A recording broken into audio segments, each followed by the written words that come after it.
नमस्कार, मैं डॉक्टर विजय शुक्ल। राज्यसभा में प्रधानमंत्री नरेंद्र मोदी का हालिया संबोधन केवल एक संसदीय औपचारिकता नहीं था, बल्कि वह एक ऐसे दौर का संकेत था जहां भारत को पहली बार खुले शब्दों में अपनी संरचनात्मक कमजोरियों और वैश्विक निर्भरता के बीच संतुलन साधना पड़ रहा है। यह भाषण उन चुनिंदा क्षणों में से एक था जब सरकार ने उपलब्धियों के साथ साथ अनकहे संकटों की परछाई भी सामने रखी। सतह पर आत्मनिर्भरता, रणनीति और तैयारी की बात थी, लेकिन भीतर एक बेचैनी थी। एक ऐसा संकेत था कि दुनिया की बदलती भू राजनीति अब भारत के दरवाजे तक आ चुकी है। प्रधानमंत्री ने जिस स्पष्टता से यह कहा कि भारत का 90% से अधिक आयात विदेशी जहाजों के माध्यम से होता है, वह केवल एक आंकड़ा नहीं था। यह उस पूरी आर्थिक संरचना का आईना था जिस पर भारत की ऊर्जा सुरक्षा, औद्योगिक उत्पादन और रोजमर्रा की आपूर्ति निर्भर करती है।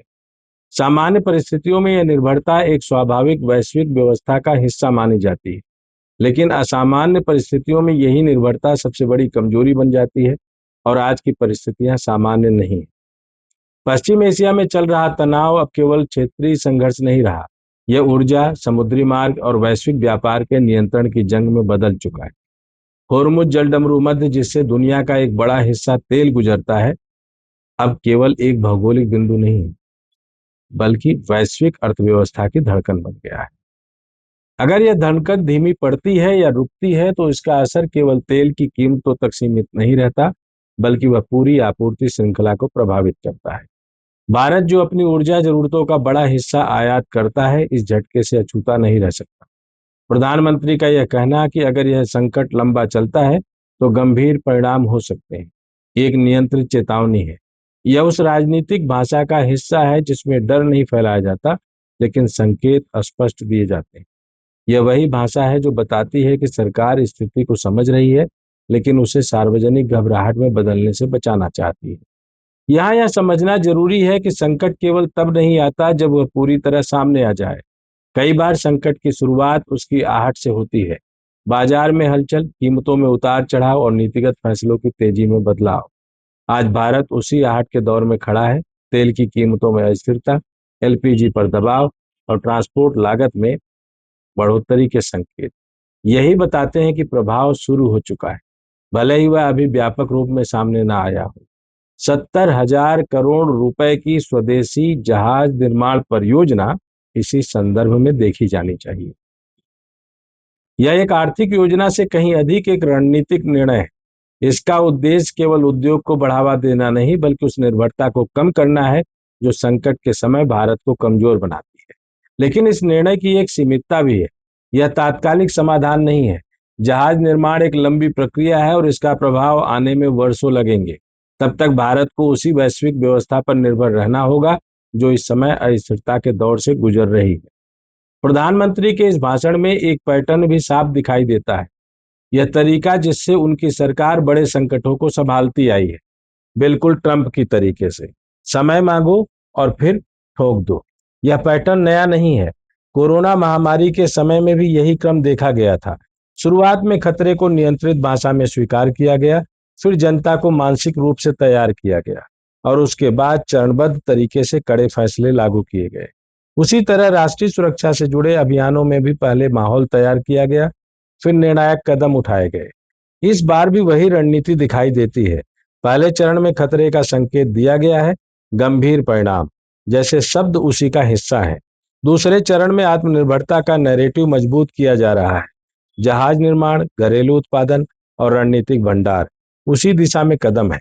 तीसरे चरण में तैयारी और प्रबंधन की बात की जा रही है, वैकल्पिक स्रोतों से ऊर्जा खरीद, कूटनीतिक संतुलन और आपूर्ति सुनिश्चित करने के प्रयास। लेकिन यहाँ एक महत्वपूर्ण अंतर है।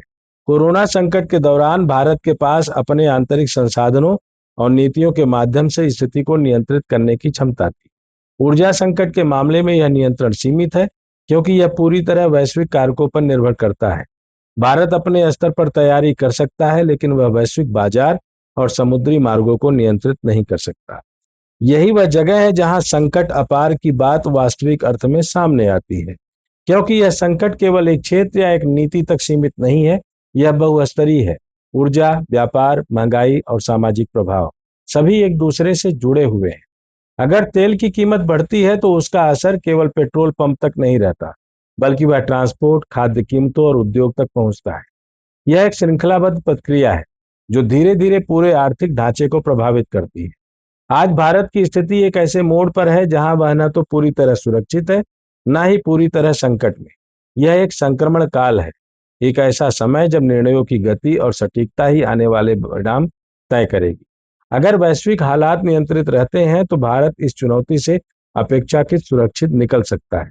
लेकिन अगर स्थिति बिगड़ती है तो असर गहरा और व्यापक हो सकता है। इस पूरे परिदृश्य में सरकार के सामने सबसे बड़ी चुनौती संतुलन बनाए रखने की है। एक ओर उसे जनता को भरोसा दिलाना कि स्थिति नियंत्रण में है, दूसरी ओर उसे तैयारी भी तेज करनी है। यह संतुलन आसान नहीं है, क्योंकि किसी भी दिशा में झुकाव स्थिति को अस्थिर कर सकता है। अगर खतरे को कम करके दिखाया गया तो तैयारी कमजोर पड़ सकती है। अगर खतरे को बढ़ा चढ़ाकर पेश किया गया तो घबराहट फैल सकती है। प्रधानमंत्री का भाषण इसी संतुलन की कोशिश है। यह न तो अलार्म बजाता है, न ही पूरी तरह आश्वस्त करता है।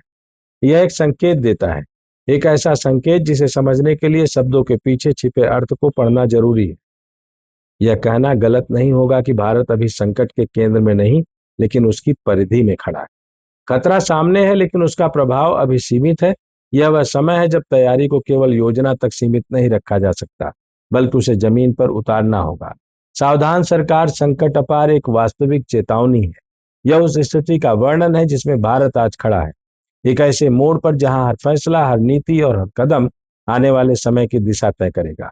अगर तैयारी सही और समय पर हुई तो यह संकट केवल एक चुनौती बनकर रह जाएगा, लेकिन अगर चूक हुई तो यही संकट एक बड़े आर्थिक और सामाजिक प्रभाव में बदल सकता है। और यही इस पूरे संबोधन का सबसे बड़ा संदेश है। संकट अभी पूरी तरह आया नहीं है, लेकिन उसकी आहट इतनी स्पष्ट है कि उसे अनदेखा करना अब संभव नहीं है। अगर आपको लगता है कि प्रधानमंत्री नरेंद्र मोदी का राज्यसभा में दिया गया भाषण हम सबको सजगता, एकजुटता और देश के साथ खड़े होने का सीधा आह्वान है, तो आप अपनी राय जरूर रखें। और अगर आपको लगता है कि इस समय प्रधानमंत्री और केंद्र सरकार अपनी विदेश नीति और मौजूदा वैश्विक दबाव के चक्कर में कहीं फंस गई है, तो भी अपनी राय जरूर रखें कि आखिर यह निकलेंगे कैसे। जय हिंद, जय भारत, वंदे मातरम।